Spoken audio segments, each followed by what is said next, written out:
The 23rd Book of Homer's Iliads, Part 1. The Argument. Achilles orders justs of exequies for his Patroclus, and doth sacrifice 12 Trojan princes, most loved hounds and horse, and other offerings, to the honored corse. He institutes, besides, a funeral game, where Diomed for horse race wins the fame. For foot, Ulysses, others otherwise strive and obtain, and end the exequies. Another argument. Sais sings the rites of the deceased, ordained by great Aeacides. Thus mourned all Troy, but when at fleet and Hellespontus' shore the Greeks arrived, each to his ship, only the conqueror kept undispersed his myrmidons, and said, Loved countrymen, disjoin not we chariots and horse, but bearing hard our rein, with state of both, march soft and close, and mourn about the course. 'Tis proper honor to the dead. Then take we out our horse, when with our friends' kind woe our hearts have felt delight, to do a virtuous soul right, and then sup. This said, all, full of woe, circled the course. Achilles led, and thrice about him close all bore their goodly coated horse. Amongst all Thetis rose, and stirred up a delight in grief, till all their arms with tears, and all the sands were wet, so much they loved the Lord of Fears. Then to the centre fell the prince, and putting in the breast of his slain friend his slaughtering hands, began to all the rest words to their tears. Rejoice, said he, O my Patroclus, thou courted by Dis now. Now I pay to thy late overthrow all my revenges vowed before. Hector lies slaughtered here, dragged at my chariot, and our dogs shall all in pieces tear his hated limbs. 12 Trojan youths, born of their noblest strains, I took alive, and yet enraged, will empty all their veins of vital spirits, sacrificed before thy heap of fire. This said, a work unworthy him he put upon his ire, and trampled Hector underfoot at his friends' feet. The rest, disarmed, took horse from chariot, and all to sleep addressed at his black vessel. Infinite were those that rested there. Himself yet sleeps not. Now his spirits were wrought about the cheer fit so high a funeral. About the steel used then, oxen in heaps lay bellowing, preparing food for men. Bleating of sheep and goats filled the air. Numbers of white-toothed swine, swimming in fat, lay singeing there. The person of the slain was girt with slaughter. All this done, all the Greek kings conveyed Achilles to the king of men, his rage not yet allayed, for his Patroclus. Being arrived at Agamemnon's tent, himself bade heralds put to fire a cauldron, and present the service of it to the prince, to try if they could win his pleasure to admit their pains to cleanse the blood soaked in about his conquering hands and brows. Not by the King of Heaven, he swore. The laws of friendship damn this false heart license given to men that lose friends. Not a drop shall touch me till I put Patroclus in the funeral pile, before these curls be cut, his tomb erected. 'Tis the last of all care I shall take, while I consort the careful. Yet for your entreaty's sake, and though I loathe food, I will eat. But early in the morn, Atrides, use your strict command that loads of wood be borne to our designed place, all that fits to light home such a one as is to pass the shades of death, that fiery enough set gone his person quickly from our eyes, and our diverted men may ply their business. This all ears did freely entertain, and found observance. Then they supped with all things fit, and all repaired to tents and rest. The friend the shores maritimal sought for his bed, and found a place fair, and upon which he played the murmuring billows. there his limbs to rest, not sleep, he laid, heavily sighing. Round about, silent and not too near, stood all his myrmidons, when straight, so overlabored were his goodly lineaments with chase of Hector, that beyond his resolution not to sleep, sleep cast his sudden bond over his sense, and loosed his care.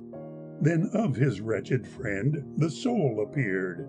At every part the form did comprehend his likeness, his fair eyes, his voice, his stature, every weed his person wore, it fantasied, and stood above his head, this sad speech uttering. Dost thou sleep? Aeacides, am I forgotten of thee? Being alive, I found thy memory ever respectful, but now dead, thy dying love abates. Inter me quickly, enter me in Pluto's iron gates, for now the souls, the shades of men, fled from this being, beat my spirit from rest, and stay my much-desired receipt amongst souls placed beyond the flood. Now every way I err about this broad-doored house of Dis. O help then to prefer my soul yet further. Here I mourn, but had the funeral fire consumed my body, nevermore my spirit should retire from hell's low region. From thence souls never are retrieved to talk with friends here, nor shall I. A hateful fate deprived my being here, that at my birth was fixed, and to such fate even thou, O godlike man, art marked. The deadly Ilion gate must entertain thy death. O then, I charge thee now, take care that our bones part not, but as life combined in equal fare are loving beings, so let death. When from Oponta's towers my father brought me to your roofs, since, 'gainst my will, my powers incensed, and indiscreet at dice, slew fair Ephidamus, then Peleus entertained me well, then in thy charge I was by his injunction and thy love, and therein let me still receive protection. Both our bones provide in thy last will, that one urn may contain, and make that vessel all of gold, that Thetis gave thee, that rich urn. This said, sleep ceased to hold Achilles' temples, and the shade thus he received. O friend, what needed these commands? My care before meant to commend my bones to thine, and in that urn. Be sure thy will is done. A little stay yet, let's delight, with some full passion of woe enough, either's effects embrace we. Opening thus his greedy arms, he felt no friend. Like matter vaporous, the spirit vanished under earth, and murmured in his stoop. Achilles started, both his hands he clapped, and lifted up, in this sort wondering, O ye gods, I see we have a soul in the underdwellings, and a kind of man resembling idol.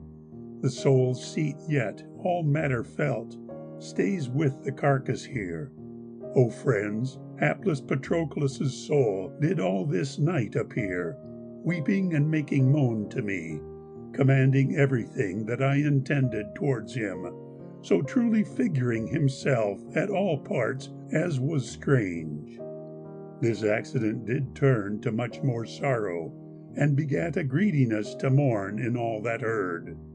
When mourning thus, the rosy morn arose, and Agamemnon through the tents waked all, and did dispose both men and mules for carriage of matter for the fire. Of all which work Meriones, the Cretan sovereign's squire, was captain, and abroad they went. Wood-cutting tools they bore of all hands, and well-twisted cords. The mules marched all before, up-hill and down-hill, over thwarts and breakneck cliffs they passed. But when the fountful Ida's tops they scaled with utmost haste, all fell upon the high-haired oaks, and down their curled brows fell bustling to the earth, and up went all the boles and boughs, bound to the mules, and back again they parted the harsh way, amongst them through the tangling shrubs, and long they thought the day till in the plain field all arrived.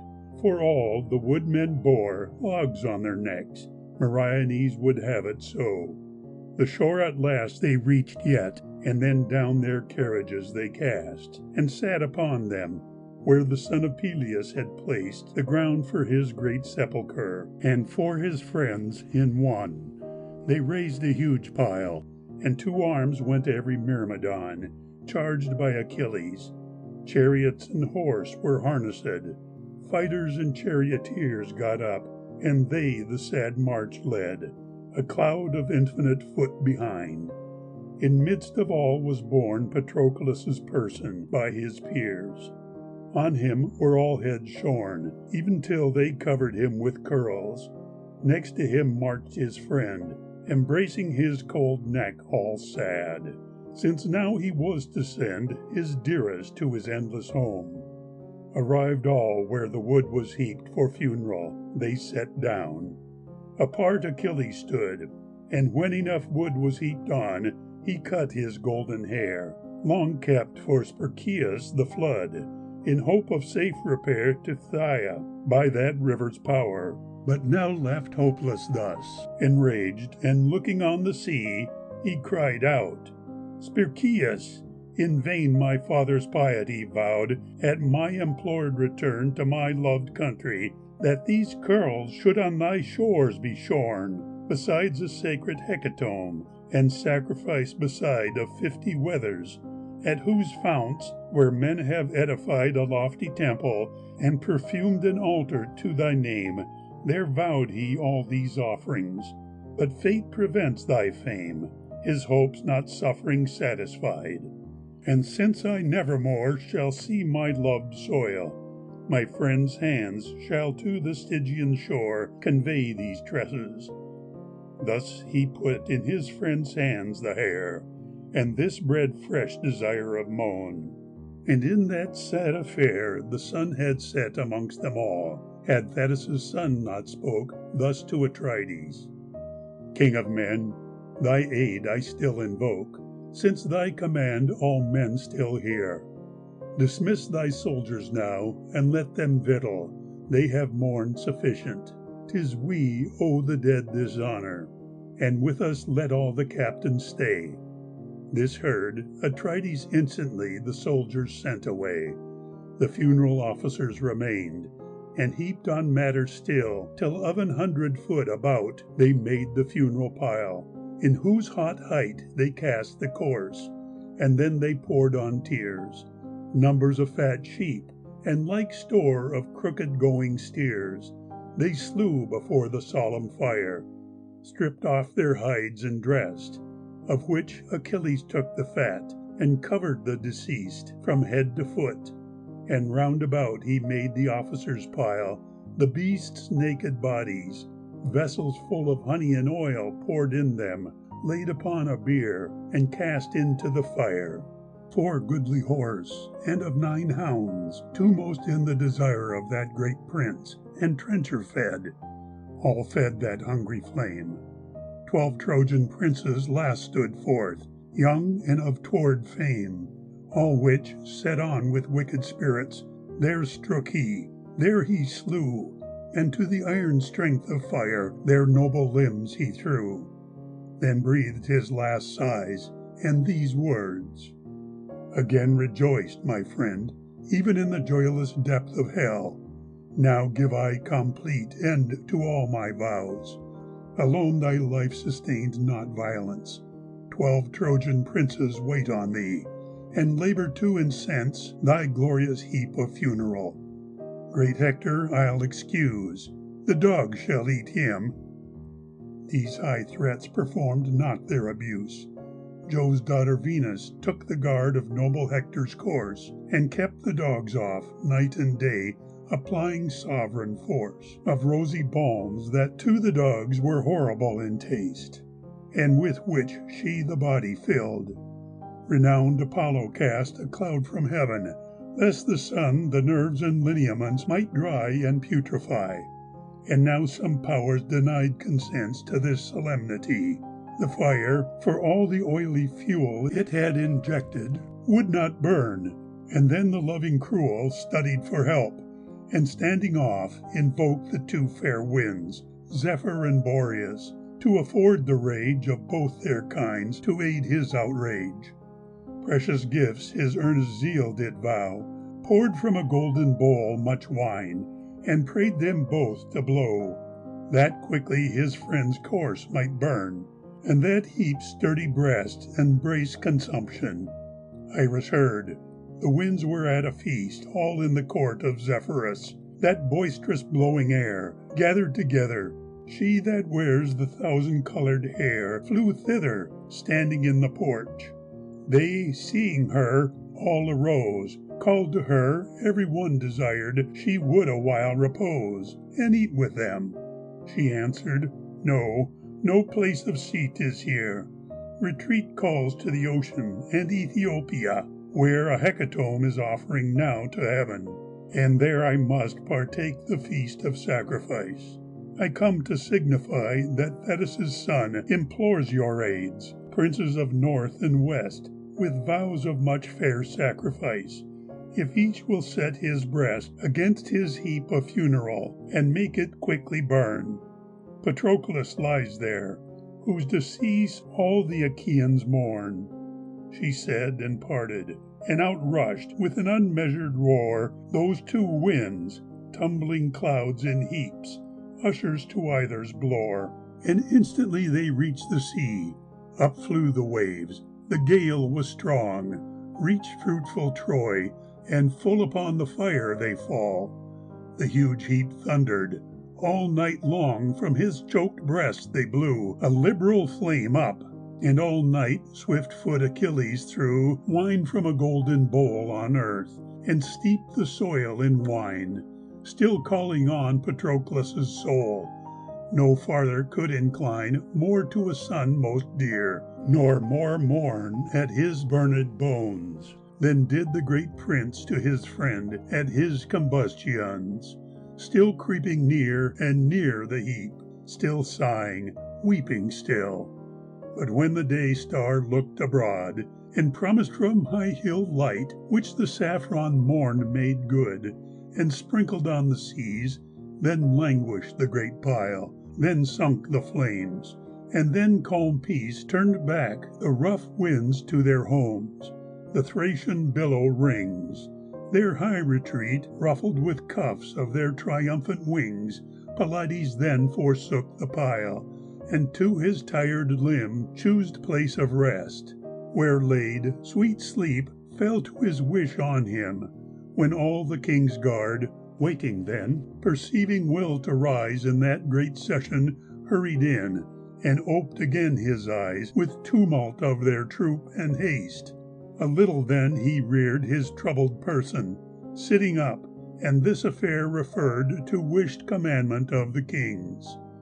Atrides, and the rest of our commanders general, vouchsafe me this request before your parting. Give in charge the quenching with black wine of this heap's relics, every brand the yellow fire made shine, and then let search Patroclus' bones, distinguishing them well, as well ye may. They kept the midst, the rest at random fell about the extreme part of the pile, men's bones and horses mixed.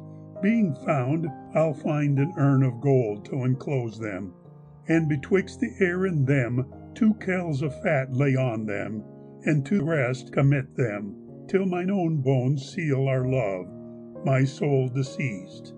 The sepulchre I have not charged to make of too much state, but of a model something mean, that you of younger fate, when I am gone, may amplify with such a breadth and height as fits your judgments and our worths. This charge received his weight in all observance. First they quenched with sable wine the heap, as far as it had fed the flame. The ash fell wondrous deep, in which his consorts, that his life religiously loved, searched, weeping for his bones, which found, they conscionably proved his well made to Eocides, and what his love did add. A golden vessel, double fat, contained them, all which, clad in veils of linen pure and rich, were solemnly conveyed to Achilles' tent. The platform then about the pile they laid of his fit sepulchre, and raised a heap of earth, and then offered departure. But the prince retained there still his men, employing them to fetch from fleet rich tripods for his games, cauldron, horse, mules, broad-headed beeves, bright steel and brighter dames. The best at horse race he ordained a lady for his prize, generally praiseful, fair and young, and skilled in housewiferys of all kinds fitting, and withal a trivet that enclosed 22 measures room with ears.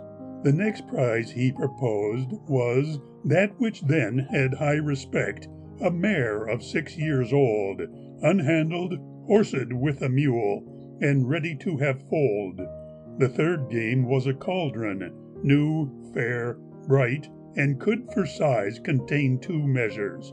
For the fourth, 2 talents quantities of finest gold. The fifth game was a new standing bowl to set down both ways.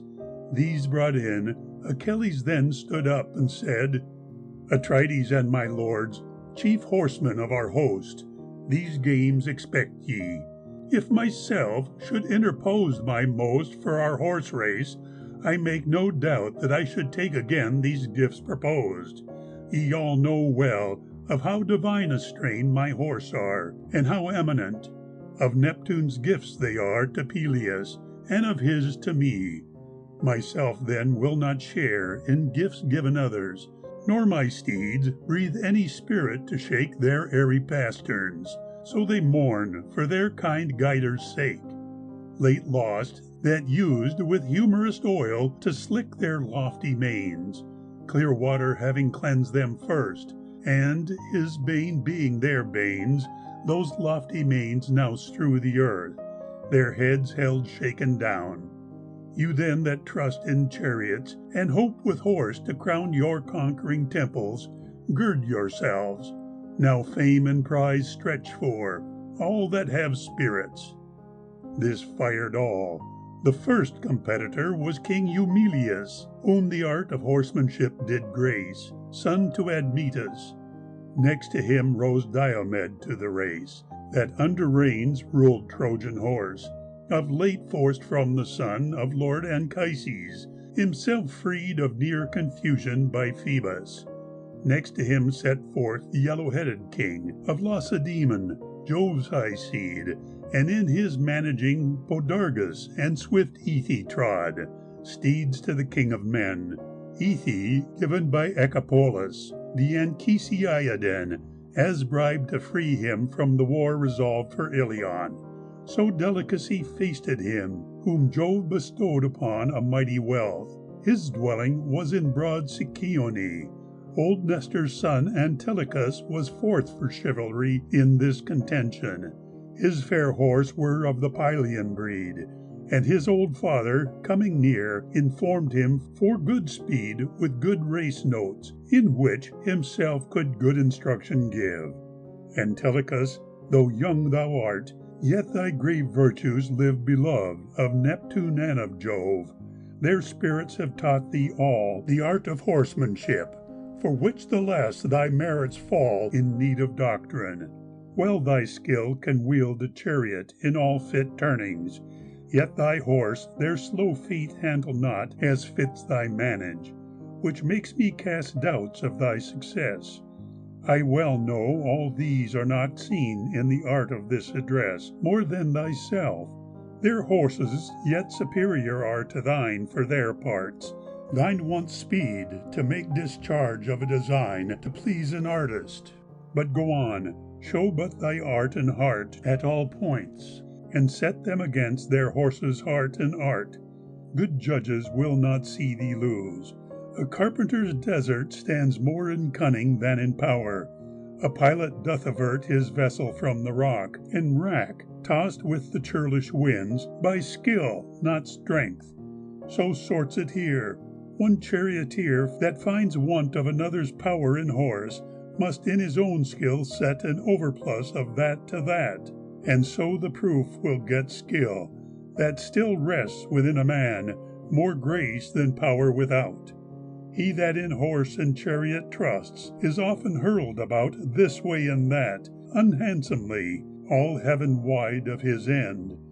He, better skilled, that rules worse horse, will all observance bend right on the scope still of a race, bear near, know ever when to rein, when give rein, as his foe before, well noted in his vein, of manage and his steed's estate, presents occasion. I'll give thee instance now, as plain as if thou saw'st it done.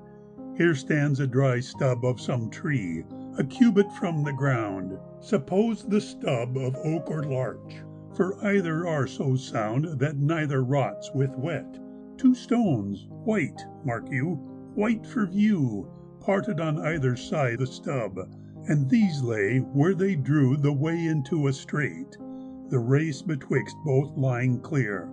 Imagine them some monument of one long since tomb there, or that they had been lists of race for men of former years, as now the lists Achilles sets may serve for charioteers many years hence. When near to these the race grows, then as right drive on them as thy eye can judge. Then lay thy bridle's weight most of thy left side, thy right horse then switching, all thy throat spent in encouragements give him, and all the rein let float about his shoulders. Thy near horse will yet be he that gave thy skill the prize, and him rein so his head may touch the nave of thy left wheel. But then take care thou runst not on the stone, with rack of horse and chariot, which so thou bearest upon. Shipwrack within the haven avoid, by all means, that will breed others' delight and thee a shame. Be wise then, and take heed, my loved son. Get but to be first at turning in the course. He lives not that can coat thee then, not if he be back the horse the gods bred, and addressed as ode, divine Orion's speed could not outpace thee, or the horse Laomedon did breed, whose race is famous and fed here. Thus sat Neleides, when all that could be said was said, and then Meriones set fifthly forth his fair-maned horse. All leaped to chariot, and every man then for the start cast in his proper lot. Achilles drew, and Telecus the lot set foremost forth, Eumelus next, Atrides third, Meriones the fourth, and fifth and last was Diomed, far first in excellence. All stood in order, and the lists Achilles fixed far thence in plain field, and a seat ordained fast by, in which he set renowned Phoenix, that in grace of Peleus was so great to see the race, and give a truth of all their passages. End of the 23rd book, Part 1.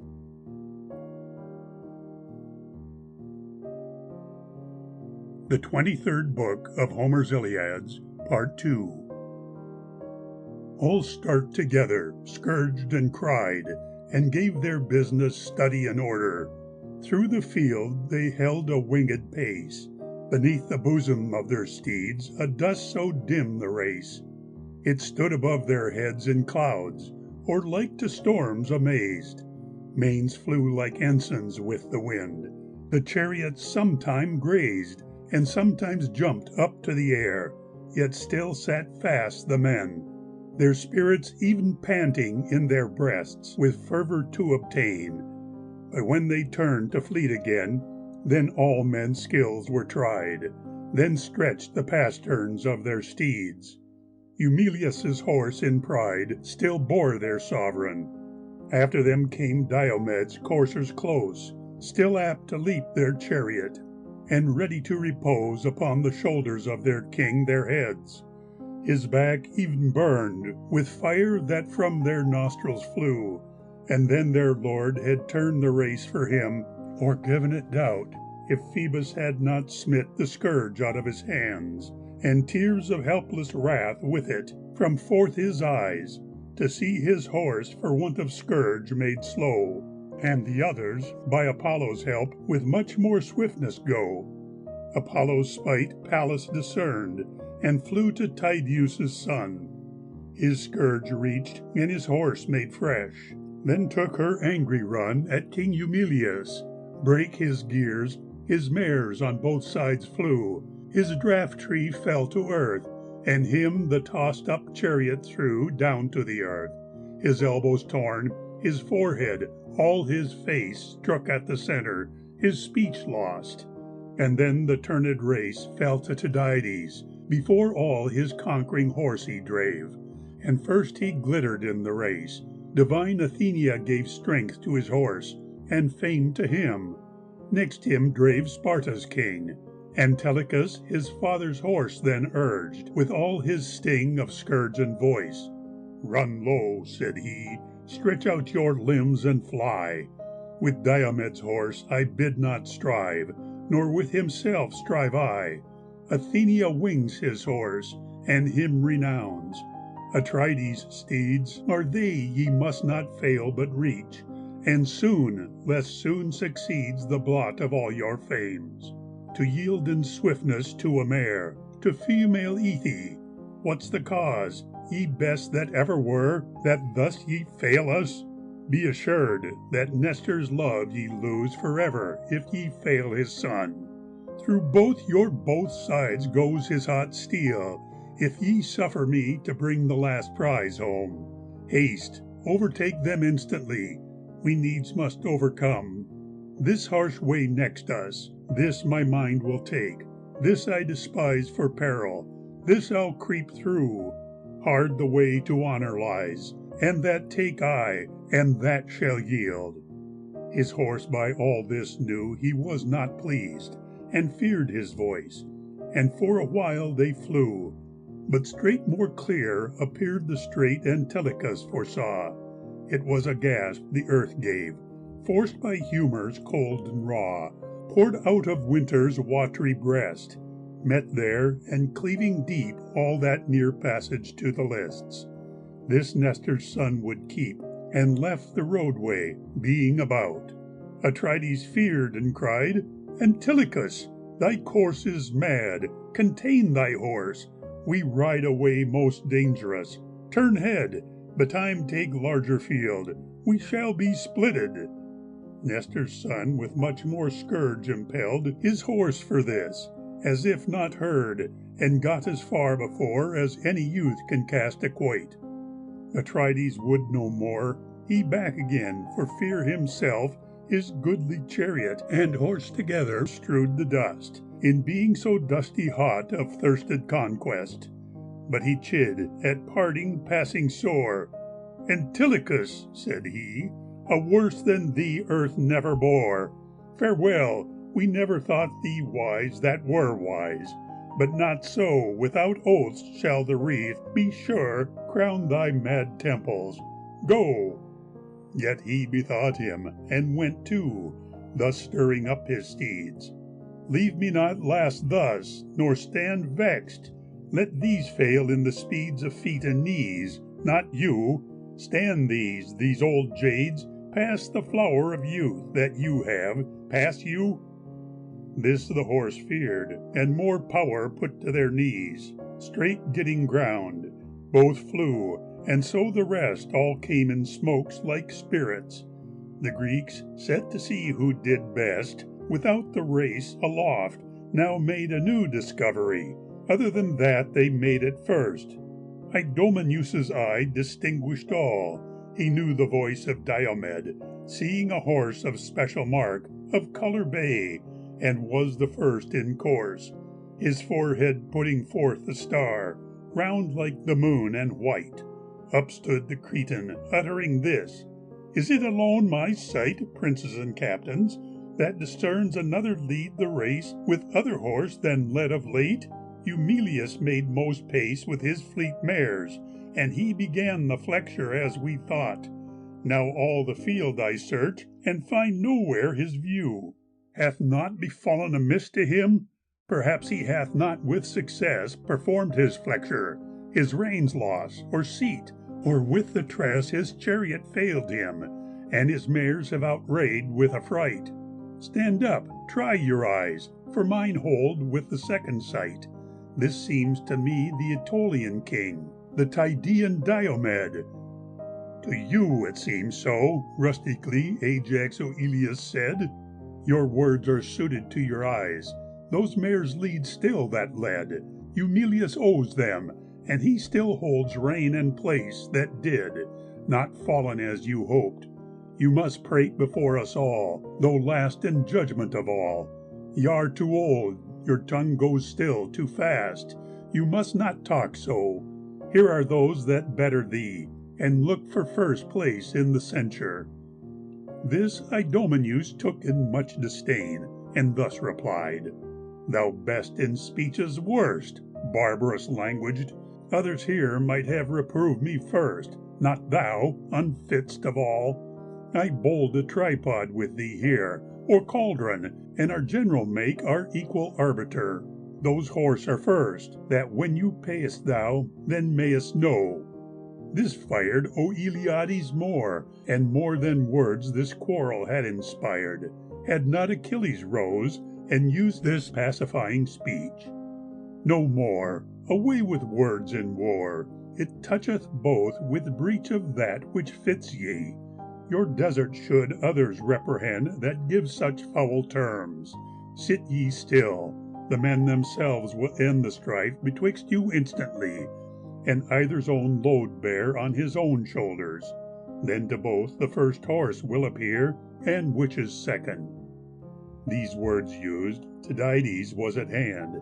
His horse ran high, glanced on the way, and up they tossed the sand thick on their coachman. On their pace their chariot decked with gold swiftly attended, no wheel seen, nor wheel's print in the mould, impressed behind them. These horse flew a flight, not ran a race. Arrived, amidst the lists they stood, sweat trickling down apace their high manes and their prominent breasts, and down jumped Diomed, laid up his scourge aloft the seat, and straight his prize was led home to his tent. Rough Sthenelus laid quick hand on the dame, and handled trivet, and sent both home by his men.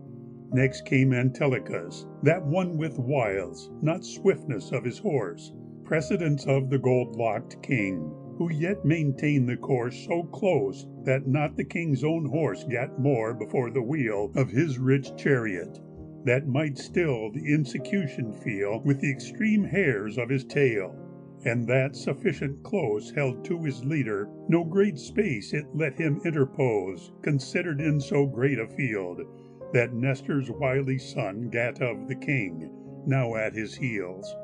Though at the breach he won a quoit's cast of him, which the king again at the instant gained. Eaty Agamemnonides, that was so richly mained, gat strength still as she spent, which words her worth had proved with deeds, had more ground been allowed the race, and coated far his steeds, no question leaving for the prize. And now Meriones, a dart's cast came behind the king, his horse of speed much less, himself less skilled to importune them and give a chariot wing. Admetus' son was last, whose plight Achilles pitying, thus spake, Best man comes last, yet right must see his prize not least. The second his deserts must bear, and Diomed the best. He said, and all allowed, and sure the mare had been his own, had not Antilochus stood forth, and in his answer shown good reason for his interest. Achilles, he replied, I should be angry with you much to see this ratified. Ought you to take from me my right, because his horse had wrong, himself being good? He should have used, as good men do, his tongue in prayer to their powers that bless good, not trusting to his own, not to have been in this good last. His chariot overthrown, o'erthrew not me. Who's last? Who's first? Men's goodness without these is not our question. If his good you pity yet, and please princely to grace it, your tents hold a goodly deal of gold, brass, horse, sheep, women. Out of these your bounty may be bold, to take a much more worthy prize than my poor merit seeks, and give it here before my face, and all these, that the Greeks may glorify your liberal hands. This prize I will not yield. Who bears this, whatsoever man, he bears a triad field. His hand and mine must change some blows. Achilles laughed and said, If thy will be, Antilochus, I'll see Eumelus paid out of my tents. I'll give him the arms which late I conquered in Asteropaeus, forged of brass, and waved about with tin. 'Twill be a present worthy of him. This said, Automedon he sent for them. He went and brought, and to Admetus' son Achilles gave them. He, well pleased, received them. Then arose wronged Menelaus, much incensed with young Antilochus. He bent to speak. A herald took his scepter and gave charge of silence to the other Greeks. Then did the king enlarge the spleen he prisoned, uttering this. Antilochus, till now we grant thee wise, but in this act what wisdom utterest thou? Thou hast disgraced my virtue, wronged my horse, preferring thine much their inferiors. But go to, princes, nor his nor mine judge of with favour, him nor me, lest any Grecian use this scandal. Menelaus won with Nestor's son's abuse, the prize in question, his horse worst, himself yet won the best by power and greatness. Yet, because I would not thus contest to make parts taking, I'll be judge, and I suppose none here will blame my judgment. I'll do right. Antilochus, come near. Come, noble gentlemen, 'tis your place. Swear by the earth-circling god, standing before your chariot and horse, and that self-rod with which you scourged them in your hand, if both with will and wile you did not cross my chariot. He thus did reconcile grace with his disgrace, and with wit restored him to his wit. Now crave I patience, O king, whatever was unfit, ascribed to much more youth in me than you. You, more in age, and more in excellence, know well the outrays that engage all young men's actions, sharper wits but duller wisdoms, still from us flow than from you, for which curb with your wisdom will. The prize I thought mine, I yield yours, and if you please, a prize of greater value to my tent I'll send for, and suffice your will at full and instantly. For, in this point of time, I rather wish to be enjoined your favour's top to climb, than to be falling all my time from height of such a grace, O Jove-loved king, and of the gods received a curse in place. This said, he fetched his prize to him, and it rejoiced him so, that as corn ears shine with the dew, yet having time to grow, when fields set all their bristles up, in such a rough wert thou.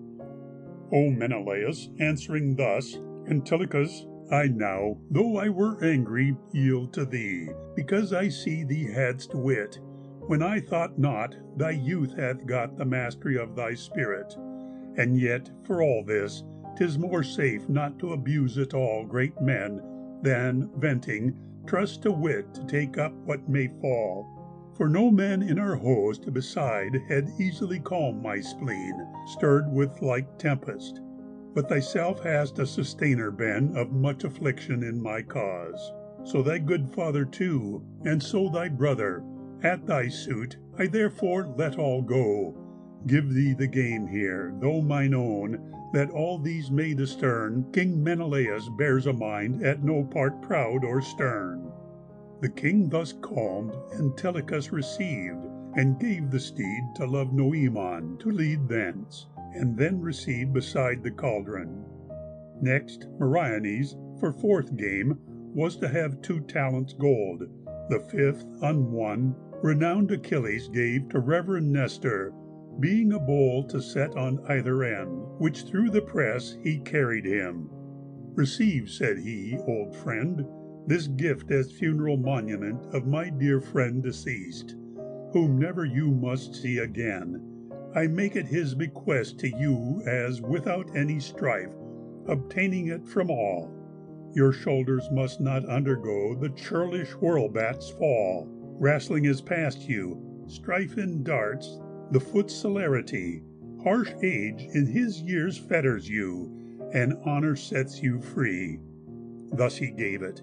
He took and joyed, but ere he thanked, he said, Now sure, my honorable son, in all points thou hast played the comely orator. No more must I contend with nerves. Feet fail, and hands, arms want that strength, that this and that swing serves under your shoulders. Would to heaven I were so young-chinned now, and strength through such a many of bones, to celebrate this show, as when the Achaeans brought to fire, actively honoring thus King Amarynceus' funerals in fair Buprasius. His sons put prizes down for him, where not a man matched me of all the Achaeans, or the sons of great souled Aetolii, no, nor the Pylians themselves, my countrymen. I beat great Clitomydeus, Enops' son, at buffets. At the feat of wrestling I laid under me one that against me rose, and Cesus, called Pleuronius. I made Iphiclus lose the foot game to me. At the spear I conquered Polydori, and strong Phyleus, Actor's sons, of all men, only bore the palm at horse race, conquering with lashing on more horse, and envying my victory, because before their course all the best games were gone with me. These men were twins. One was a most sure guide, The other gave the pass with rod and metal. This was then. But now young men must wage these works, and my joints undergo the sad defects of age. Though then I was another man. At that time I excelled among the heroes. But forth now, let the other rites be held for thy deceased friend. This thy gift in all kind part I take, and much it joys my heart, that still, for my true kindness' sake, you give me memory. You perceive in what fit grace I stand among the Grecians, and to theirs you set your graceful hand. The gods give ample recompense of grace again to thee, for this and all thy favors. Thus back through the thrust drave he, when he had stayed out all the praise of old Neleides. And now for buffets, that rough game, he ordered passages, proposing a laborious mule of 6 years old, untamed, and fierce in handling, brought and bound, in that place where they gamed, and to the conquered a round cup, both which he thus proclaims, Atrides, and all friends of Greece, 2 men for these 2 games I bid stand forth, who best can strike with high contracted fists, Apollo giving him the wreath, know all about these lists, shall win a mule, patient of toil, the vanquished this round cup. This uttered, Panopeus' son, Epeius, stood straight up, a tall, huge man, that to the nail knew that red sport of hand, and seizing the tough mule thus spake, Now let some other stand forth for the cup. This mule is mine, at cuffs I boast me best. It's not enough I am no soldier. Who is worthiest at all works? None, not possible. At this, yet this I say, and will perform this. Who stands forth, I'll burst him. I will bray his bones as in a mortar. Fetch surgeons enow to take his course from under me.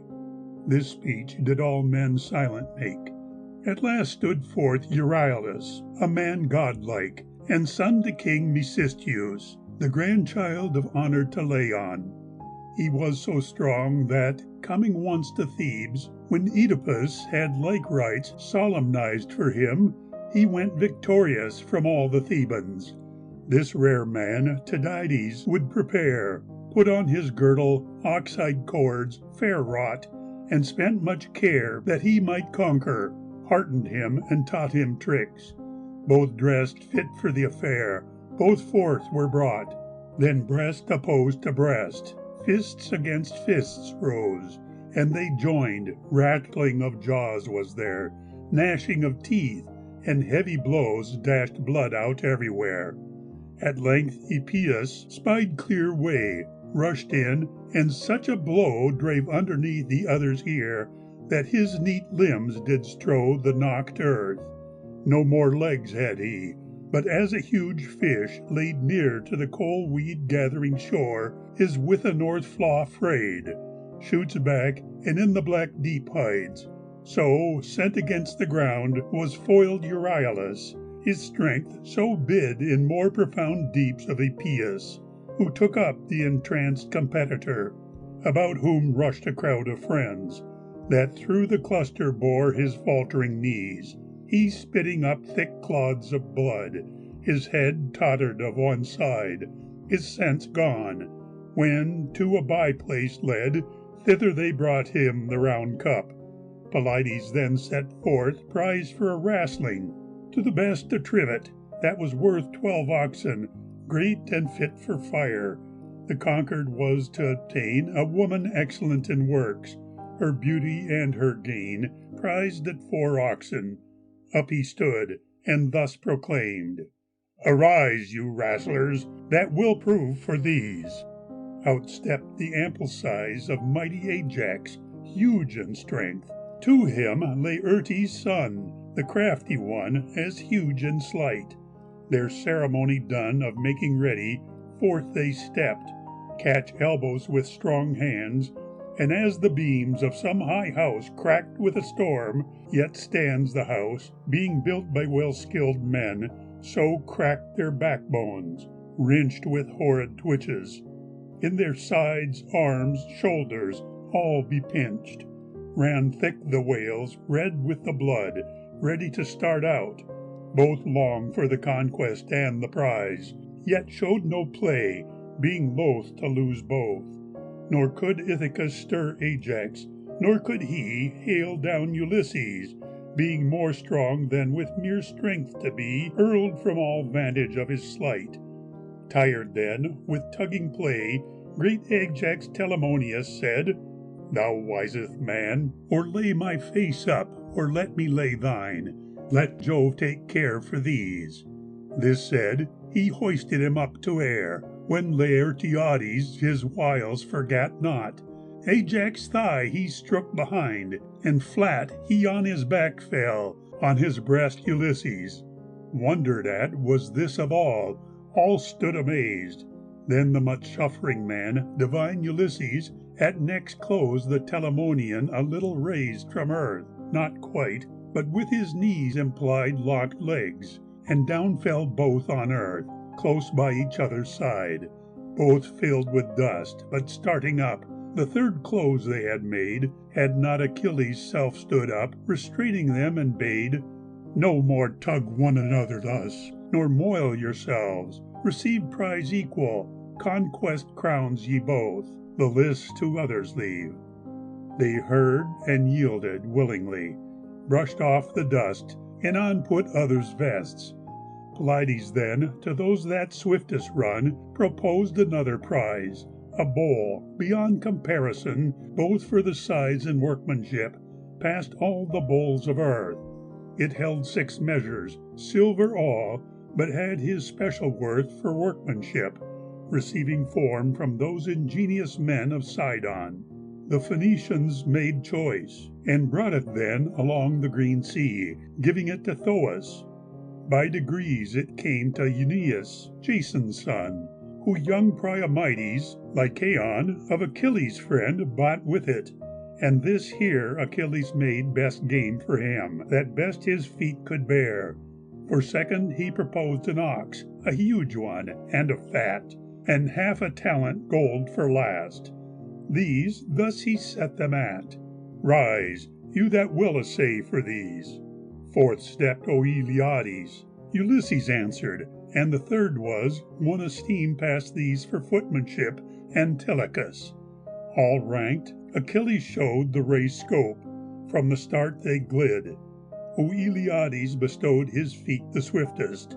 Close to him flew godlike Ithacus, and as a lady at her loom, being young and beauteous, her silk shuttle close to her breast, with grace that doth inflame, and her white hand lifts quick and oft, in drawing from her frame her gentle thread, which she unwinds, with ever at her breast gracing her fair hand, so close still, and with such interest in all men's likings, Ithacus unwound, and spent the race by him before, took out his steps with putting in their place promptly and gracefully his own, sprinkled the dust before, and clouded with his breath his head. So facilely he bore his royal person, that each struck shouts from the Greeks, with thirst that he should conquer, though he flew. Yet come, come, oh come first, ever they cried to him, and this even his wise breast did move to more desire of victory. It made him pray and prove Minerva's aid his foutress still. O goddess, hear, said he, and to my feet stoop with thy help. Now happy foutress be. She was, and light made all his limbs. And now, both near their crown, Minerva tripped up Ajax' heels, and headlong he fell down amidst the ordure of the beasts, there negligently left, since they were slain there. And by this Minerva's friend bereft Iliad of that rich bowl, and left his lips, nose, eyes, ruthfully smeared. The fat ox yet he seized for second prize, held by the horn, spit out the tail, and thus spake all besmeared. O villainous chance! This Ithacus so highly is endeared to his Minerva, that her hand is ever in his deeds. She, like his mother, nestles him, for from her it proceeds I know that I am used thus. This all in light laughter cast, amongst whom quick Antilochus laughed out his coming last thus wittily. Know, all my friends, that all times past and now the gods most honor most lived men. O Iliades, ye no more old than I, but Ithacus is of the foremost race, first generation of men. Give the old man his grace, they count him of the green-haired eld. They may, or in his flower, for not our greatest flourisher can equal him in power of foot strife, but Aeacides. Thus soothed he Thetis' son, who thus accepted it. Well, youth, your praises shall not run with unrewarded feet on mine. Your half a talent's prize I'll make a whole one. Take you, sir. He took and joyed. Then flies another game forth. Thetis' son set in the lists a lance, a shield, and a helmet, being the arms Sarpedon did advance against Patroclus, and he prized. And thus he named the address. Stand forth, two the most excellent, armed, and before all these give mutual onset to the touch and wound of either's flesh. Who first shall wound, through other's arms his blood appearing fresh, shall win this sword, silvered and hatched. The blade is right of Thrace. The Steropaeus yielded it. These arms shall part their grace with either's valor, and the men I'll liberally feast at my pavilion. To this game the first man that addressed was Ajax Telamonius, to him King Diomed. Both, in opposed parts of the press, full armed, both entered the list amidst the multitude, put looks on so austere, and joined so roughly, that amazed surprised the Greeks in fear of either's mischief. Thrice they threw their fierce darts, and closed thrice. Then Ajax struck through Diomed's shield, but did no prejudice, his curate safed him. Diomed's dart still over shoulders flew, still mounting with the spirit it bore. And now rough Ajax grew so violent, that the Greeks cried, Hold! No more! Let them no more! Give equal prize to either. Yet the sword, proposed before for him did best, Achilles gave to Diomed. Then a stone in fashion of a sphere he showed, of no invention, but natural, only melted through with iron. 'Twas the bowl that King Eetion used to hurl, but he, bereft of soul by great Achilles, to the fleet, with store of other prize he brought it, and proposed it now both for the exercise and prize itself. He stood and said, Rise you, that will approve your arm's strength now in this brave strife. His vigor that can move this furthest needs no gain but this, for reach he ne'er so far with large fields of his own in Greece, and so needs for his car, his plough, or other tools of thrift much iron. I'll able this for 5 revolved years. No need shall use his messages to any town to furnish him. This only bowl shall yield iron enough for all affairs. This said, to try this field, first Polypoetes issued, next Leonteus, third great Ajax, huge Epeius fourth, yet he was first that stirred that mine of iron. Up it went, and up he tossed it so that laughter took up all the field. The next man that did throw was Leonteus, Ajax third, who gave it such a hand that far past both their marks it flew. But now 'twas to be manned by Polypoetes, and as far at any ox that strays a herdsman can swing out his goad, so far did he outraise the stone past all men. All the fields rose in a shout to seat. About him flocked his friends, and bore the royal game to fleet. For archery he then set forth 10 axes edged 2 ways, and 10 of one edge. On the shore far off he caused to raise a ship's mast, to whose top they tied a fearful dove by the foot, at which all shot. The game put thus: he that the dove could shoot, nor touch the string that fastened her, the 2-edged tool should bear all to the fleet. Who touched the string and missed the dove should share the 1-edged axes. This proposed, King Teucer's force arose, and with him rose Meriones.